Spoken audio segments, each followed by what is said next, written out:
Welcome to the Case Study Learning Series in Human Resource Management by Skilled MBA.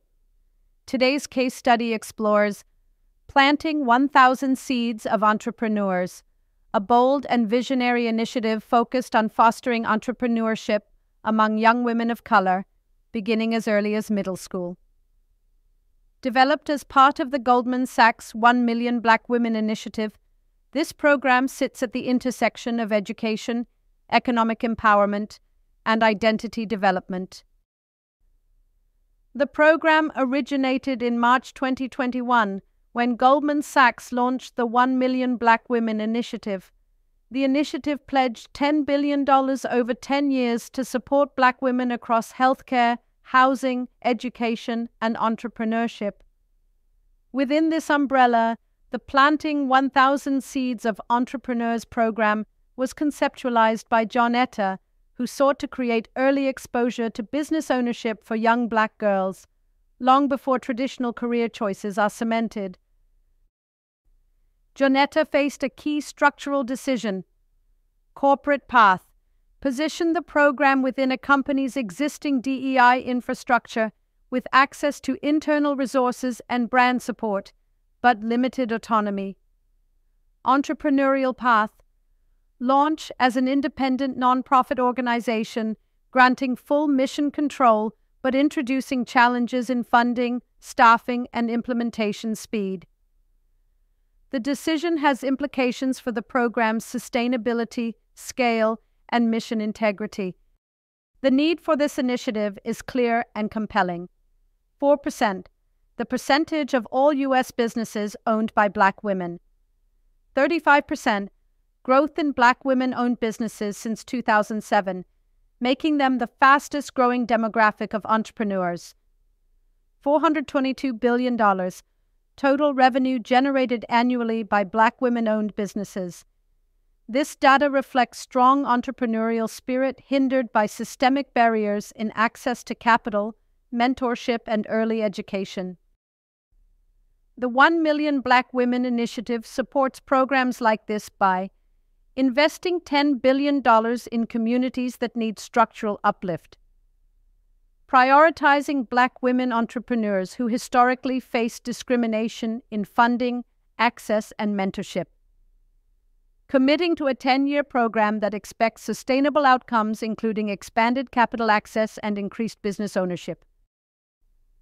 The program's foundation draws from entrepreneurial psychology, mindset development, teaching students to think like entrepreneurs, seeing possibilities, not barriers. Skill building, learning through hands-on, experiential activities. Social learning, encouraging collaboration with peers and mentors to build confidence. Identity formation, helping young girls see themselves as future business leaders and innovators. This program specifically targets middle school girls, a pivotal developmental period, foundational knowledge, lessons in entrepreneurship basics, profit, revenue, and business structures. Business planning, guided mentorship to help create simple student-led business plans. Business operations, running micro-enterprises within school to apply learning. Culminating events. Business pitch competitions where students present ideas publicly. Implementation focuses on regions with large Black populations, particularly underserved communities, existing school partnerships, and educational infrastructure. The demographic emphasis is intentional. Reach young girls of color who statistically receive the least early exposure to business concepts but show the highest entrepreneurial potential when supported. Under the corporate model, the program would pitch to internal DEI leadership for approval and funding, partner with HR and community relations teams to recruit schools and manage outreach, leverage company branding, credibility, and marketing reach. Pros: immediate access to funding and structure. Cons: reduced program control and potential dilution of mission. In contrast, launching independently means forming a 501(c)(3) nonprofit legal entity, building a diverse advisory board with subject matter experts and funders, creating a multi-channel fundraising strategy targeting foundations, corporations, and donors.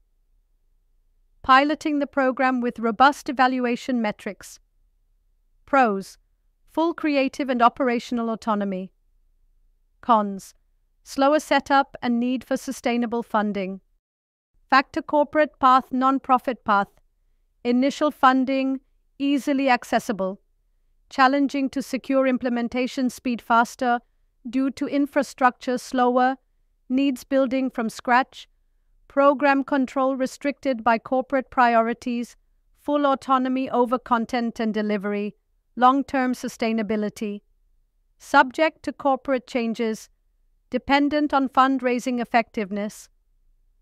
This table guides Jonetta's strategic decision.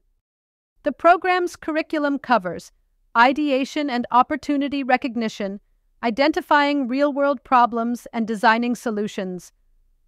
Financial literacy, basic budgeting, saving, and profit calculation. Marketing and communication, building elevator pitches, branding, and storytelling. Business plan development, turning ideas into executable documents with mentor support. These modules are tailored for middle school comprehension with high engagement. Short-term 1 to 2 years. Over 1,000 girls gain entrepreneurial literacy and business exposure. Medium-term 3 to 5 years. Students pursue business electives in high school. Some launch early ventures. Long-term 6-10 years. Increase in college enrollment in business fields and successful women-owned businesses. This is a multi-decade investment in economic equity and social transformation. Chirag will evaluate success using participation rates, enrollment numbers, attendance, and completion, knowledge acquisition, pre-post program assessments on business knowledge, business ideation, number and feasibility of student business concepts, alumni tracking, follow-up on academic and entrepreneurial achievements over time.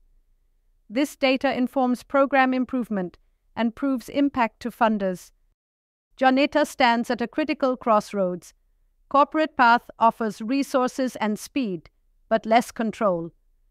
Non-profit path offers freedom and alignment, but needs sustainable backing.